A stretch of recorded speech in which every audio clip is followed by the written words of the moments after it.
Welcome YouTube and fellow Star Wars collectors. On this episode of Toys Are the Way, we will be taking a look at some custom aliens and bounty hunters that I've recently made for my collection. If you're new to the channel or a fan of Star Wars collecting, be sure to drop a like down below, remember to subscribe, and make sure to ring that bell to stay notified. Upcoming videos will feature similar content, reviews, and more from the vintage collection, so stay tuned. Welcome back everyone. It's been a little while since I've shared a video, but I've been working hard on a number of projects that I'm eager to share with you in the near future. Things like adding to my diorama and shelf display, waiting for a number of pre-orders to show up, and working on these awesome customs that I'm excited to share with you today. There's always the need for more aliens and background characters when setting up my displays and dioramas, and these guys were definitely at the top of my to-do list. Additionally, I've been picking up a few extra Landos here and there to help make room for the next TVC waves at my local Target. I know some people might, say Lando's a peg warmer or whatever, but honestly, I think that Hasbro might have just produced way too much of this wave, and we just, we're still seeing some remnants of it, and that's just the unfortunate truth that, they put 3 of this figure in that wave case. I'm not sure why they did that, but regardless, you cannot deny that this is an amazing figure. It has all the articulation you could want. If it had rocker ankles and even the most recent updated ball jointed hips, it would be perfect. But it's still a fantastic figure, and with a little paint and imagination, this can be a great custom. As you can see here, this simply has a head swap and a G.I. Joe bandolier, and it already, add a little paint, and this can be an awesome bounty hunter. And as you can see, I've made a nice group of background aliens using some vintage collection figures you may not have thought to use otherwise. We have Lando, Kuiil, young Han Solo from Solo, and Finn from The Force Awakens. But with that being said, let's take a closer look at how I've altered each one of these figures. So let's begin by taking a look at my custom Hammerhead Ithorian figure. This is an alien species that is very iconic in the Star Wars universe. I absolutely love this design. Seeing Hammerhead in the original A New Hope is just, that guy just stands out as like, whoa, what a weird alien. I mean, look at that design. So this is definitely one that I knew I wanted to start getting into my collection and displays, especially a fully articulated one. We don't really have updated versions of this character in 3.75. We have some from the Saga collection, and we have the old Power of the Force, but they're extremely limited. They can't even sit down. They don't have leg articulation. I'm sure you may be familiar with those figures. They, can't do much. So yeah, that was something I wanted to really do. And I was able to do this with these awesome 3D printed heads. All of the head sculpts on all these characters come from Scoundrel stock. I will definitely leave a link in the description down below to his store and Instagram page. Really cool that they provide these 3.75 inch head sculpts. That is something that's actually kind of difficult to find. There's a lot of 6-inch options out there, but it was really cool finding these alien head sculpts. It really makes making these customs a lot easier, because sometimes you just find extras in stores, you can use them, and just all you need is an extra head. So really cool that those were provided. As you can see, this comes with the head sculpt, arms, and the feet.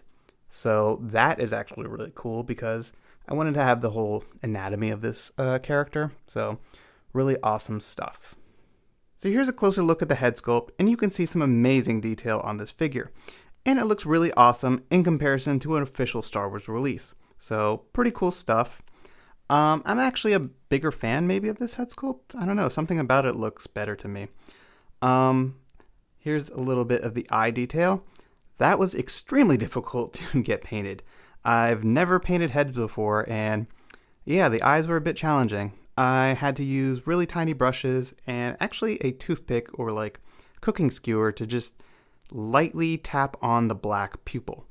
So definitely have a lot of respect for anyone who can paint heads, or even the paint applications that Hasbro provides us on our figures, because those tiny details are not easy to get, and they're not easy to make clean. So have to respect some of the stuff Hasbro is providing us recently. Moving on to the arms, I actually attached these using safety pins. I simply kind of like forced or like hand drilled a safety pin just into there a little bit, into the middle of the arm socket, and then was able to then drill that into the soft plastic of the figure's arm. You want that to be not too close to the actual ball joint itself, otherwise it will interfere with the articulation. So that's something I kind of figured out along the process. But it allows this to be in there quite nice and snug. I did also secure it with some super glue. So that's how I was able to, lengthen his arms to the appropriate like Ithorian look. So pretty cool. Here you can see the other arm. So this is a 3D printed, very detailed, like kind of brittle little piece. So you don't really want to bend these fingers too hard, but they are able to get the blaster in there and put the finger through the trigger. So that was actually pretty cool and surprising. So another awesome thing about this 3D printed accessories. And then the feet. The feet were really cool. I was excited that, this set comes with the heads, arms, and feet. To do this, I simply did some surgery and cut the figure's leg just below the knee joint. Similar thing, you don't want it to be too close to that joint, otherwise the safety pin will interfere with the articulation. And the same thing, just use a safety pin, not too much of a peg, kind of forced it in and then super glued everything together. So there you go, that's how I did some surgery on this Force Awakens fin to make this Ithorian figure. And then I also, of course, painted everything up. If you're familiar with this figure, he has like a black shirt instead with like brown, but I just dry brushed everything to what I thought was an appropriate, like kind of mercenary color. In the Star Wars universe, you see a lot of greens, browns, grays, and like dark blues, so kind of just went off this color palette. I definitely suggest the Art of the Mandalorian. There's some great character concepts in there and like costume designs. I just always look at that for a little bit of reference when thinking about what colors I want to make my figures. And then I gave him this spare Death Trooper harness, so pretty cool. And then I put a random pouch from Maruaders on there just to make it look a little different. I also painted it to have brown leather straps instead. I figured that this alien maybe customized this and took it off a trooper or just found it or something and kind of made it his own. So there you go. So now I have this like fully articulated Ithorian alien that can do a lot of awesome posing. Definitely a figure that Hasbro should bring into the vintage collection. We need a official, definitive Hammerhead figure. That would be cool to get, and if it was anything like this, I would be all for it. And here we have a Devaronian alien character, which is made simply from a Lando repaint. The Devaronians are pretty cool. I love seeing them in A New Hope, and recently in The Mandalorian, during the Prison Break episode. Definitely a very unique alien species. I love this devil horn look.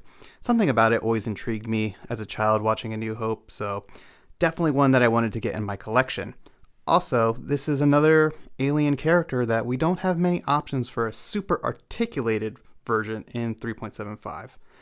Again, Power of the Force, and then there is a Legacy Collection comic pack, but I don't have that figure, but I'm pretty sure it has swivel arms, which no one likes swivel arms. So definitely one that I wanted to get into my collection. And as you can see here, a simple paint job and accessories really can make a whole new figure. I gave him a nice lagoon shirt with, dark gray pants, repainted the boots to be a very dark brown instead of the shiny black that we see on the Lando Calrissian.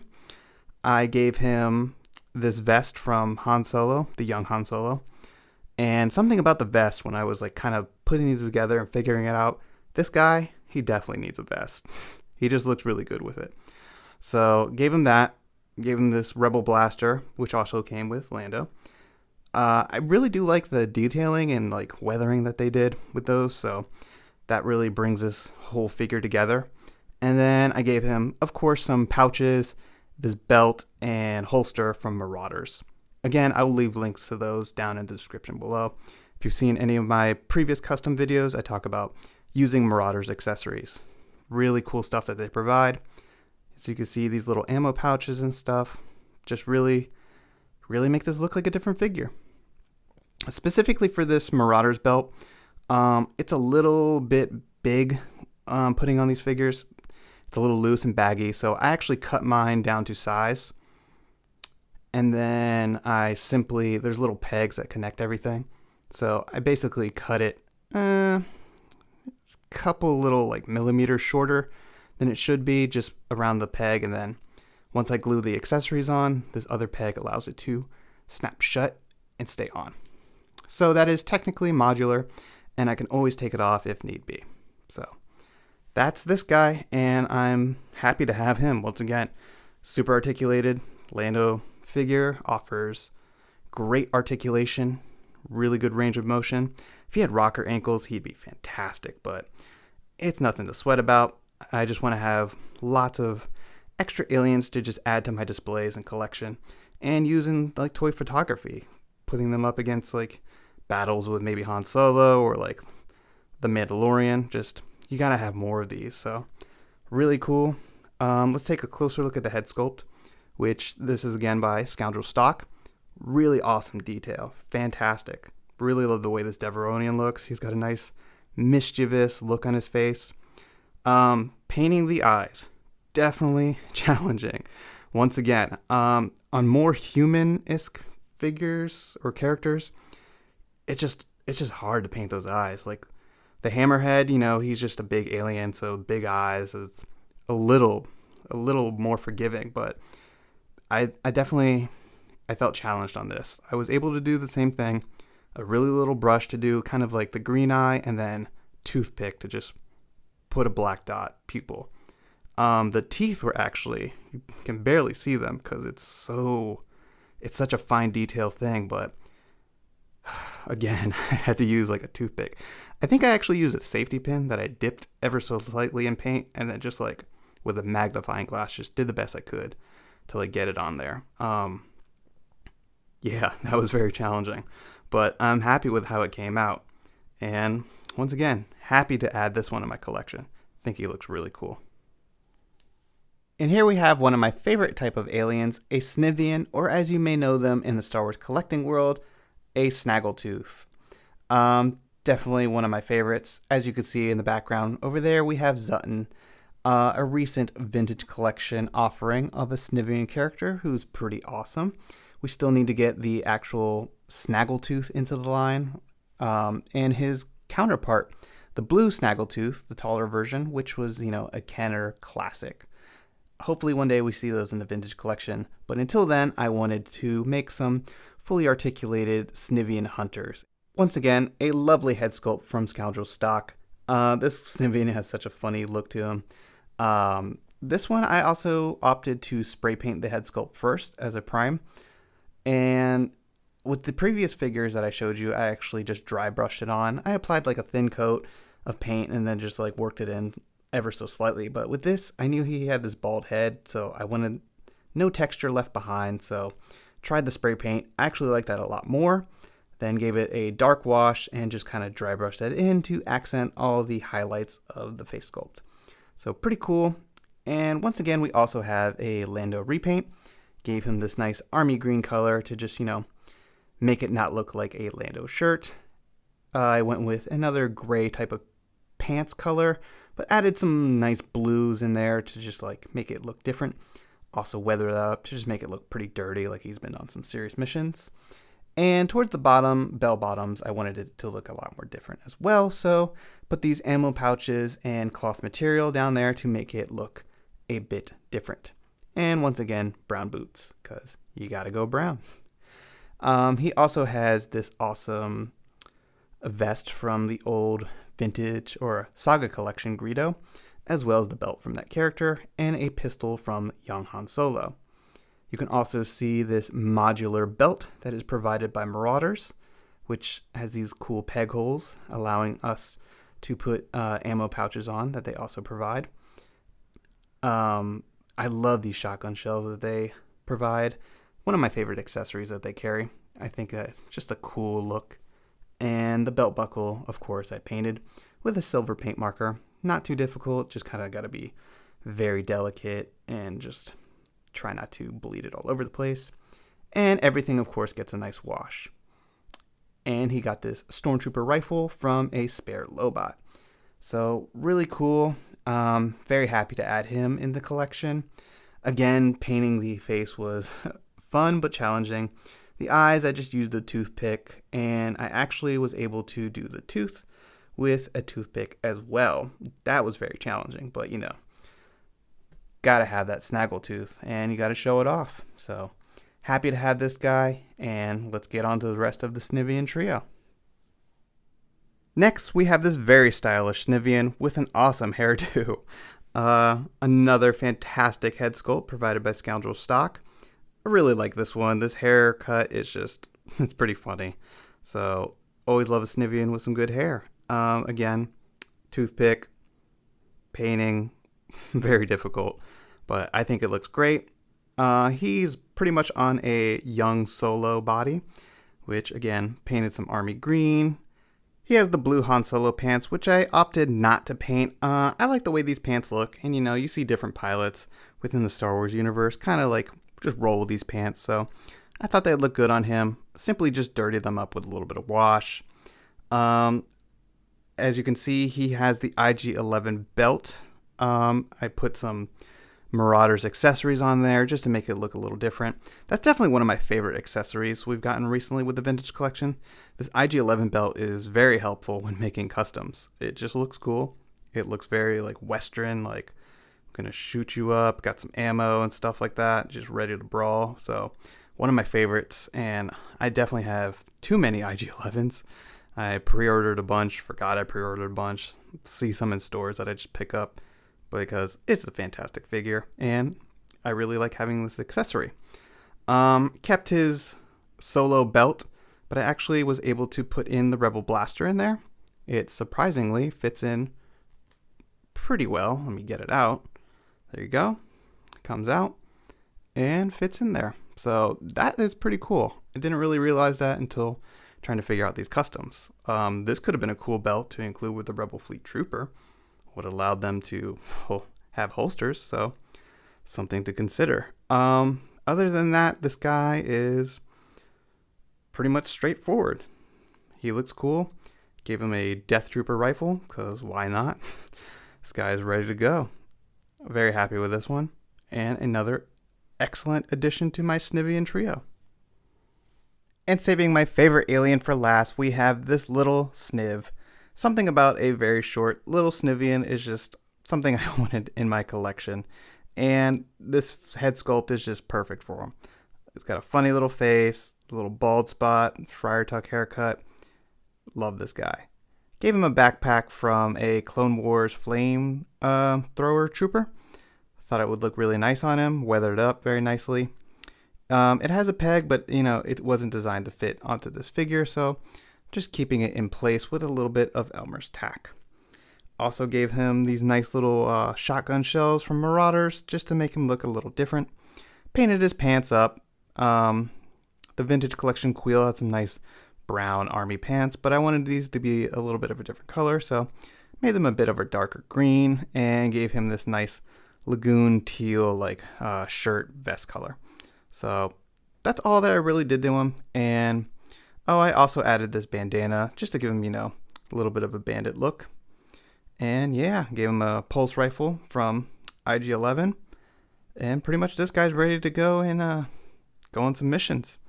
Very happy to have this one. The vintage collection Kuiil has some amazing articulation, so this guy can get into a number of different poses. And yeah, very happy to have him. Definitely completes the trio. And there you have it, a wretched hive of scum and villainy. I hope you've enjoyed this video and taking a look at these customs that I recently made to add to my collection. Feel free to leave any questions or thoughts in the comments down below. And don't forget to drop a like and subscribe if you're new to the channel and enjoyed this video. It really helps and is greatly appreciated. Thank you everyone, and I'll see you on the next video.